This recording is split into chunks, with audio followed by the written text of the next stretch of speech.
ನಮಸ್ಕಾರ. ನನ್ನ ಹೆಸರು ನಾಗಮಣಿ, KPCC ಜನರಲ್ ಸೆಕ್ರೆಟ್ರಿ OBC.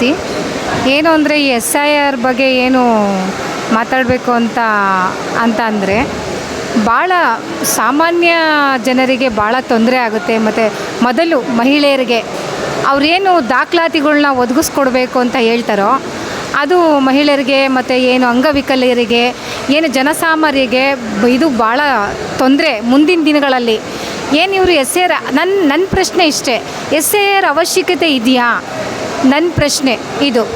ಮುಂದೆ ಏನೋ ಗೊತ್ತಿಲ್ಲ, ಆದ್ರೂ ನಾವೆಲ್ಲರೂ ಏನು BLED ಏನು ಬೂತ್ ಮಟ್ಟದಲ್ಲಿ ಹೋಗಿ ನೀವು ಜನರ ಮಧ್ಯೆ ಹೋಗಿ ನೀವು ಅದೆಲ್ಲ SIR ಬಗ್ಗೆ ತಿಳಿಸ್ಬೇಕು. ನೀವು ಇಲ್ಲ ಓಟೆಲ್ಲ ಈ ಥರ ಅನ್ಯಾಯವಾಗಿ ಎಲ್ಲ ಹೋಗ್ತಿದೆ ಅಂತ ಏನು ಹೇಳಿದಾಗ ನಮಗೆ ಭಾಳ ಬೇಜಾರಾಯಿತು.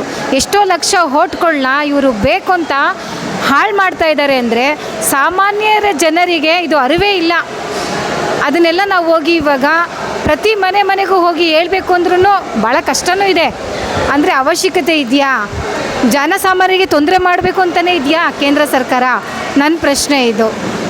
ಈಗ ಕಾರ್ಯಕರ್ತರೆಲ್ಲ ನಾವೇನು ಕಾಂಗ್ರೆಸ್ ಪಕ್ಷದ ಕಾರ್ಯಕರ್ತರು ಪ್ರತಿಯೊಬ್ಬರು ಮನೆ ಬಾಗಿಲಿಗೆ ತಟ್ಟಿ ಜನಸಾಮಾನ್ಯರಿಗೆ ಅರಿವು ಮೂಡಿಸ್ತೀವಿ. ಆದರೆ ಅವಶ್ಯಕತೆ ಇದೆಯಾ ಅನ್ನೋ ಒಂದು ಪ್ರಶ್ನೆಗೆ ಉತ್ತರ ಕೊಟ್ಟರೆ ಸಾಕು. ಏನು ಹಿಂದೆ 1954ರಲ್ಲಿ ಓಟ್ ಆಯಿತು. ಅದು ಏನು ದೋಣಿ ಎಲ್ಲ ಹೋಗಿ ಓಟ್ ಹಾಕ್ತಿದ್ರು. ಅವಾಗ ಇಲ್ದಿದ್ದು ಇವಾಗ ಏನಕ್ಕೆ? ಅವಾಗ ಒಂದೊಂದು ಬೂತನ್ನು ಎಷ್ಟು ಸೇಕರಣೆ ಮಾಡಿ ಓಟನ್ನು ಭಾಳ ಜೋಪಾನವಾಗಿ ಕಾಪಾಡ್ಕೊಂಡು ಬರ್ತಾಯಿದ್ರು. ಇಂಥ ಟೆಕ್ನಾಲಜಿಗಳೆಲ್ಲ ಮುಂದುವರೆದಿದ್ದಾವೆ. ಈಗಿನ ಇದ್ರ ಅವಶ್ಯಕತೆ ಇದೆಯಾ? ಏನು ಹೊರಗಿನ ದೇಶದಿಂದ ಬಂದಿದ್ದಾರೆ, ಬಾಂಗ್ಲಾದೇಶದಿಂದ ಬಂದಿದ್ದಾರೆ, ಏನು ಆ ಕಡೆ ಈ ಕಡೆಯಿಂದ ಬಂದಿದ್ದಾರೆ ಅಂತೇಳಿ ಅವರಿಗೋಸ್ಕರ ಇದು ಜನಸಾಮಾನ್ಯರಿಗೆ ಅಲ್ಲೇ ಹುಟ್ಟಿ ಅಲ್ಲೇ ಬೆಳೆದಂಥವ್ರಿಗೆ ತೊಂದರೆ ಮಾಡ್ತಾ ಇದ್ದೀರಾ ನೀವು.